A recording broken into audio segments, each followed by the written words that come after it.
Hello, আসসালামু আলাইকুম। তো প্রিয় ভিউয়ার্স, তো জিটকা থেকে এক ভাই, এই যে ভাই ভাবি আসছে আমার কাছ থেকে এই যে ব্রয়লারের এ গ্রেডের বাচ্চা নিতে। তো কালকে আমি আনছিলাম, বোর্ডিং করে রাখছি। তো ভাইকে এই যে দিয়ে দিলাম। তো আপনারা যারা বাচ্চা নিতে চান, ব্রোডিং কমপ্লিট এবং কি জিরো বাচ্চা, যে কোনো জিরো বাচ্চা আমার কাছ থেকে নিতে পারেন ইনশাল্লাহ। আশা করি কখনো ঠকবেন না। তো আমার বিশ্বাস পেয়ে আসতে পারেন। তো ভাইয়েরা এত দূর থেকে যেহেতু আসছে, তো বিশ্বাস পেয়ে আসছে। তো ভাইয়েরা তো দেখলোই আমাদের ফার্ম আছে, এই যে ফার্ম, আমাদের মুরগি ফার্ম এই যে বড় বড় হয়ে গেছে। এই জায়গায় এই যে ভাই, এই যে জিটকা থেকে আসছেন, ওই দিক দিয়ে তো মুরগি পাওয়া যায়, তাই না? থেকে একটু দূরে, হ্যাঁ আর একটু দূরে, তো ওই দিকেও পাওয়া যায়। আমার এই জায়গায় আসছেন নিশ্চয়ই কোনো একটা কারণ আছে। হ্যাঁ, সাশ্রয়ী দেখলাম বলেই তো আসলাম। না, তাহলে সাশ্রয় আবার জিনিসটা আপনি দেখাইলাম, জিনিস আপনার কিরকম লাগলো যেটা মন থেকে বলবে? না, ভালোই তো দেখলাম।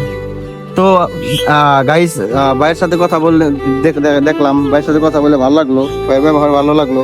তো এত দূর থেকে যেহেতু আসছে, তো এই জন্য তার জন্য একটু স্যাক্রিফাইস করতে হবে।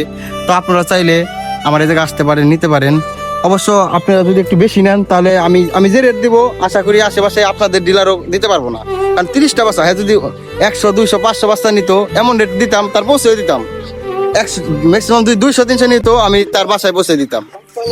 তো যে কোনো বাচ্চার জন্য আমার সাথে যোগাযোগ করুন। তো অবশ্যই পেয়ে যাবেন। খাদ্য থেকে শুরু করে বড় মুরগি বিক্রি থেকে শুরু করে সবই আমি দিব। তো যারা আসতে চান আসতে পারেন। আসসালামু আলাইকুম।